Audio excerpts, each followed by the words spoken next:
Hey everyone, my name's Joelle. I hope you all are doing well. We have a lot of things going on in our world, COVID 19. I hope you're healthy and protecting yourself from that. And we have racial upheaval from a recorded lynching of George Floyd and countless others that have died at the hands of those who are sworn to protect and serve. Seeing those things kind of triggered for me, and I'm sure they may have triggered things for you, and I hope you are doing self-care if it has. But it triggered for me my memory of participating on a reality show, The Biggest Loser. And I've been trying to work out again, and I decided to come here and try to paint up and share with you what I've been feeling. But when I became a contestant, it was my first time going to California. We were sequestered, and when I found out we were actually going to be contestants, they told us initially that we would be able to go back home, and that didn't happen. During that time, we did fill out absentee voter applications early on, and while we were on the ranch, we were sequestered. We didn't get mail. We couldn't talk on the phone. We couldn't see the news, look at newspapers, because they wanted us to focus on what we were doing. I could appreciate that. But as things were progressing and getting closer and closer to election, I began to inquire, and they kept saying, just work out, just work out, just work out. There was one pivotal time when I won an opportunity to return home. I'm like, great. I was having a really bad time on the ranch, and I wanted to be around those that were my support. And I knew that one of my objectives would be is to make sure I took care of my absentee ballot. But when I got on the plane, the producers came to me and said, hey, you're going to Michigan, you're going to Detroit, but you will not go home. You will be sequestered in a hotel room. You will have to be responsible for your own food. You will have to be responsible for your own workout. I was less than 20 minutes from home and so far away. Then I get there and I'm fussing and fighting with my partner. We had become very divisive at the time, and some things were said and done where I was through with the show at that time. And I literally got on my knees in prayer because I knew I could walk out and use a payphone or call and get picked up, and I had to go back. And that was my heart's desire. But I knew that if I left the show like that at that time, I would be branded as someone who was a quitter, someone who was a loser.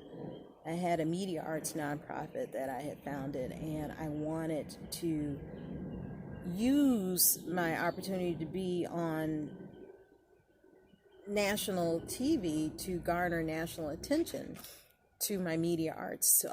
It was my music, my choice, and what we did, we had an internet radio station that promoted positive music. It was called Positive Rhythms, affirming music and lyrical content for the whole family to listen to, and it was doing well. And I had a media arts nonprofit, and the goal was to ensure that we promoted positive imagery of African Americans to counter the negative imagery. So I was fully intention of going on national TV and acting accordingly. You know, we don't often get to be visible on a national media outlet. And so I was being very cognizant of how I was acting. But they kept staging opportunities or scenarios for me to fight with my partner. And I was not going to, I fought heavily against arguing and fighting and stereotypical angry black female rhetoric with a woman of color on national TV. We had that power, and I did not want to reduce it to some stupid stereotypical crap. And nonetheless, she was down, and here we were. My partner. So I decided to stay and endure, so I wouldn't have a negative brand of being a quitter, a loser. And I was asking about my vote.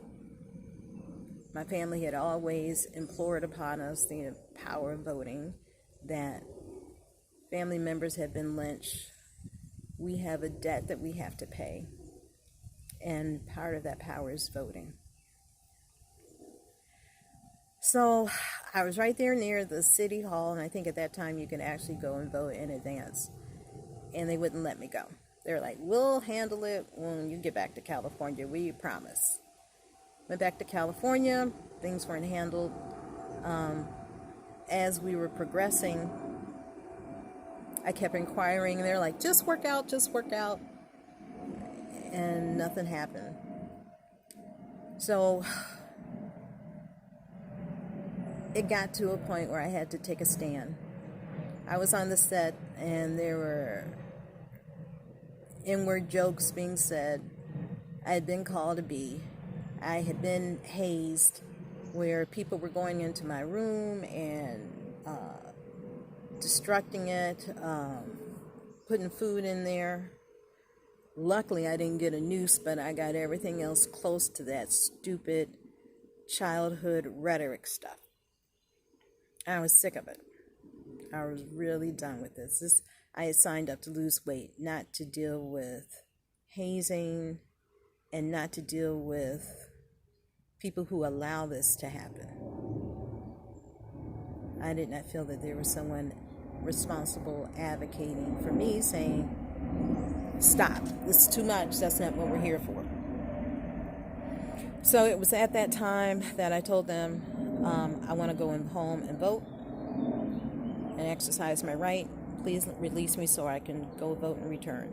And they said, nope, you're too pivotal of a option for our show. We can't let you go. I'm like, what do you mean? So I had to make a choice. That night I had to get in front of the camera and like, look, you will not derail me from exercising my right to vote. I will call the NAACP, the ACLU, whatever civil liberty organization, and sue if you don't let me go. At night, their response was, well, if you want to go, we're in Calabasas. It's not too far where Kobe's plane came down, and helicopter fell down. And at night, you hear coyotes howling or whatever, some howling.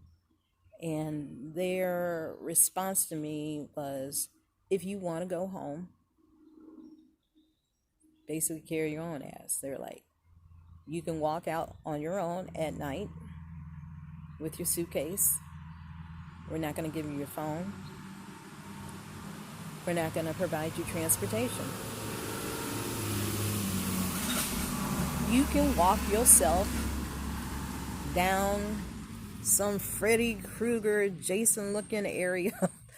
I think it was about 3 miles to a local gas station or something, and I could have called Family Collect and had them arrange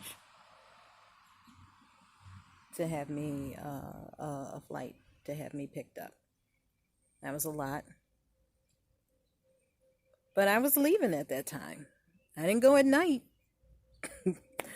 But I did pack up stuff, and then I explained to Carla what was happening, and I apologized to her and shared that I told the producers I don't want it to impact her participation on the show.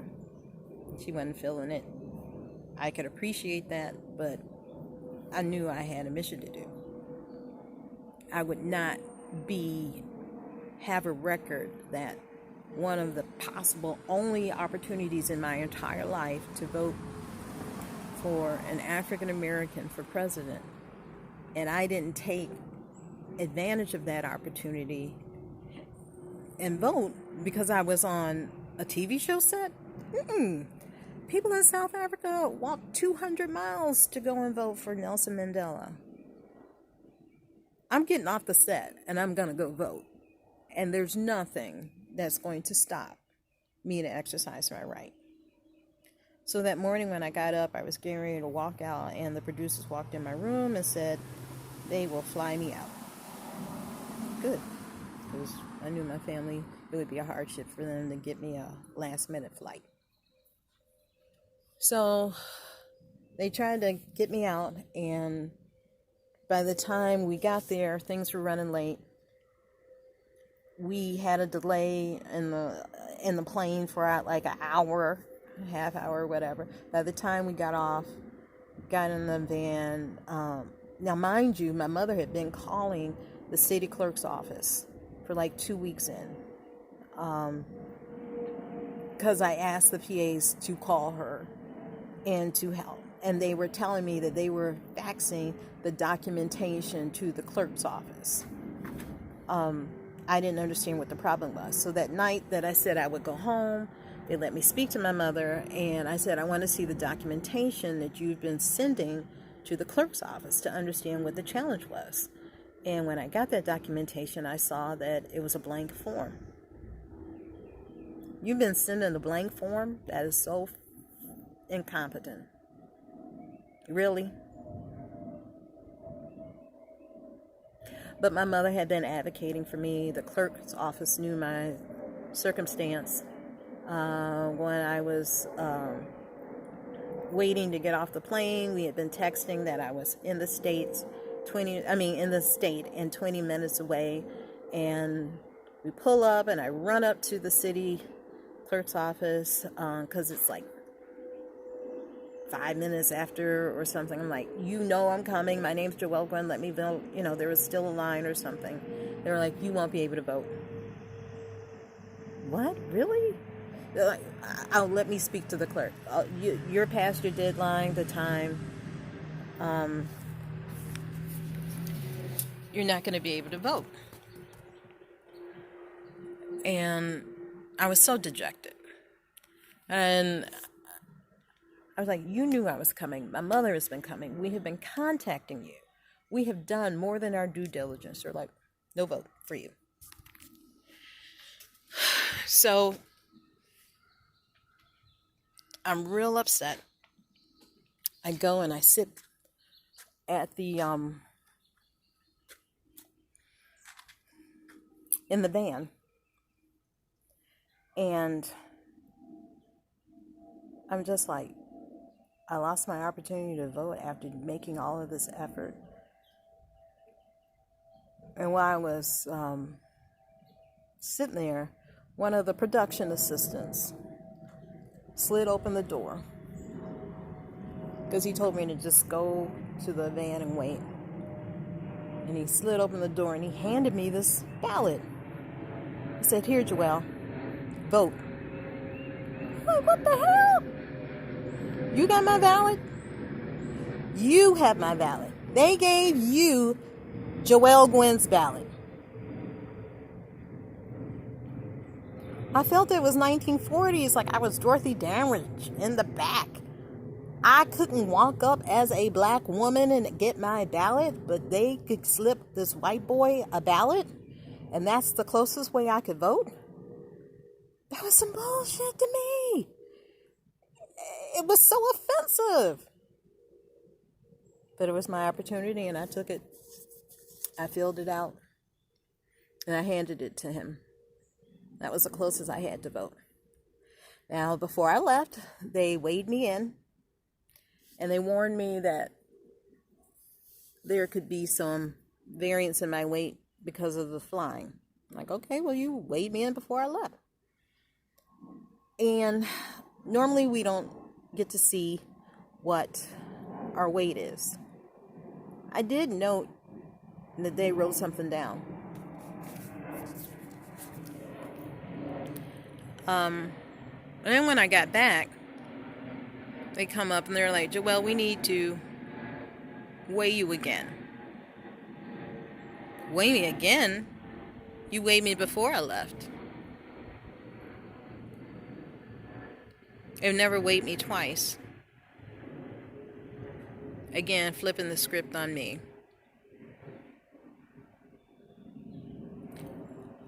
I knew I had an issue with being constipated or whatever, but I stripped off all my clothes. Yes, I did. And I got on the scale and got weighed. Then I put on the stuff for the weigh-in. And I go there, and they're like, you lost 0 pounds. I'm like, what? In my heart, honestly, I was like, this is some bullshit. You're retaliating against me because I exercised my right. That's really what I felt in my heart. Like, now you want to knock me off with this crap.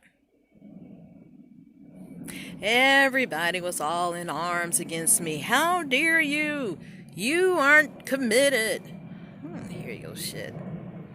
You don't know what it is to be committed. I was committed. I was committed to exercising my liberty. And instead of supporting me, you want to chastise me.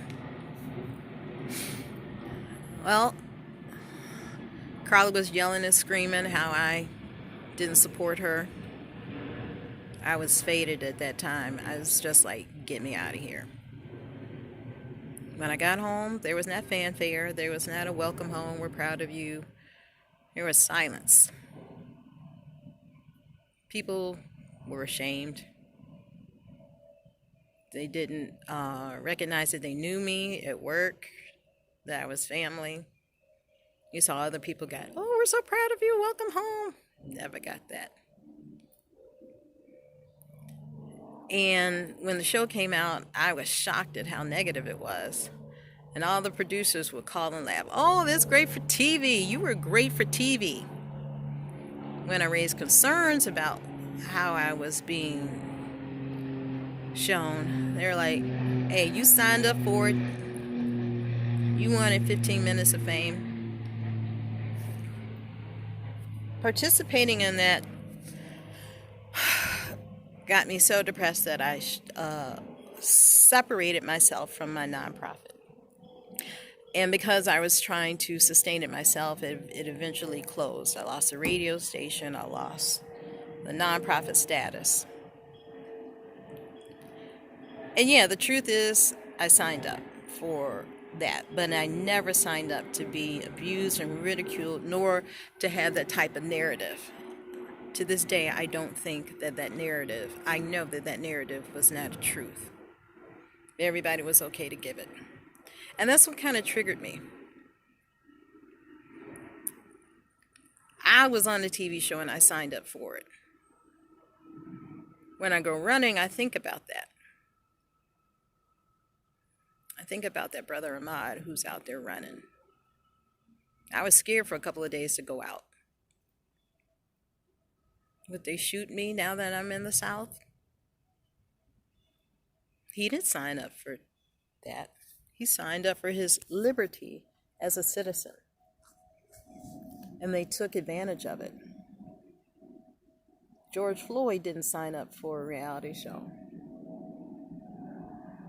Yet, that policeman felt that he had a right against all training.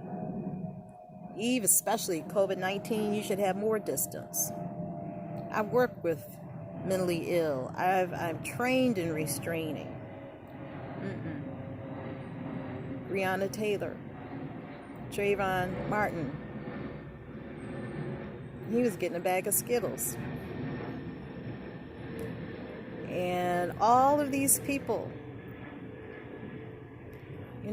Cap taking a knee. Everyone felt they had a right to say, you're wrong. I can tell you what to do. I'm watching all this racist overtures that I have a right to impose upon your life. You don't have that damn right.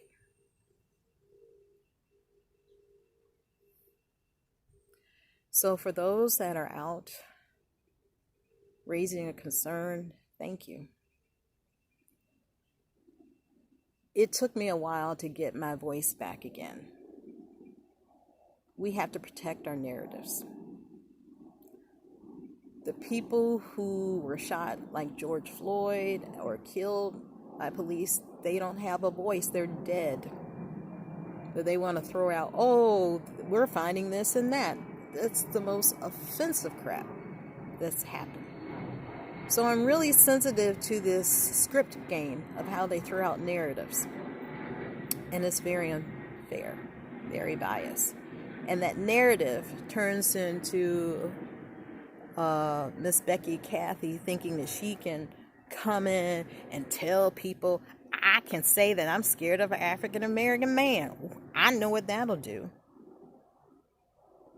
Translates into a police person, a stranger, feeling like I can tell you what to do. And while I was on the show, I saw so much social media. Yeah, yell at her, beat her, abuse her more. Yeah, give it to her more.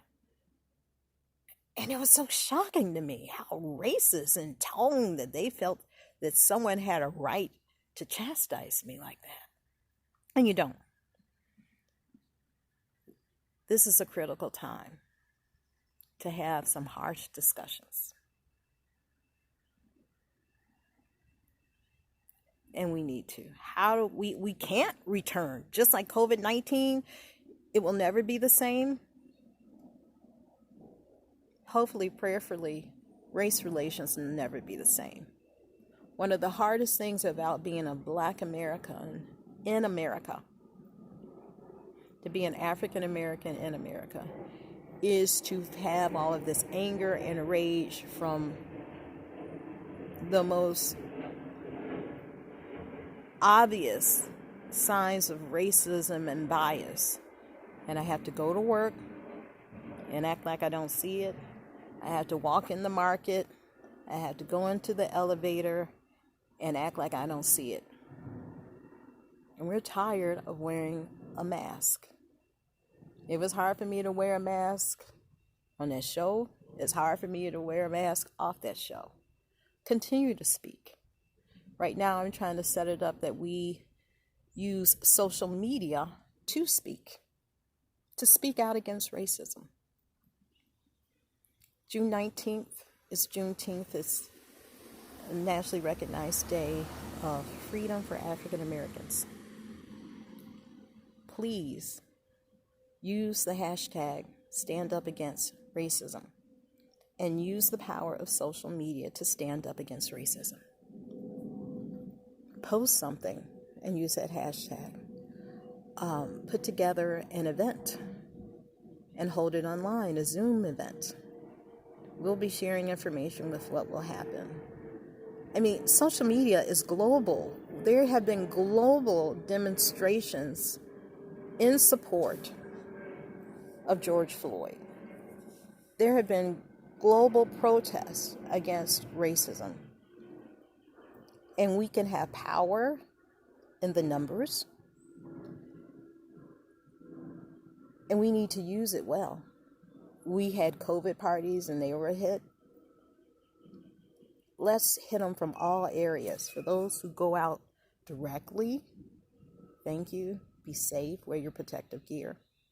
Because the CDC just said some of the things they're spraying on the protesters makes them cough and makes them more susceptible to COVID-19. Baby, these are some nasty people. Do I think that they will hurt you intentionally? That's why we're out there already. So protect yourself. I'm very, very, very, very proud for those who are using their social media to speak up. I have a daughter, and I'm a caregiver to a senior. So I'm not going out and participating in marches because I have to make sure that I'm well to take care of them. But does that mean I have to stop? No, I can use the power of the pen, of social media, to say, I, Joelle Gwen, stand up against racism. I stand up against bias. I stand up against negative, stereotypical narratives that put the lives of African Americans and other people of color at risk, that demise our future and our mindset. it hurts our mindset. And it hurts the others because both of them sometimes believe those things. So take a moment, June 19th, and stand up against racism. Thank you.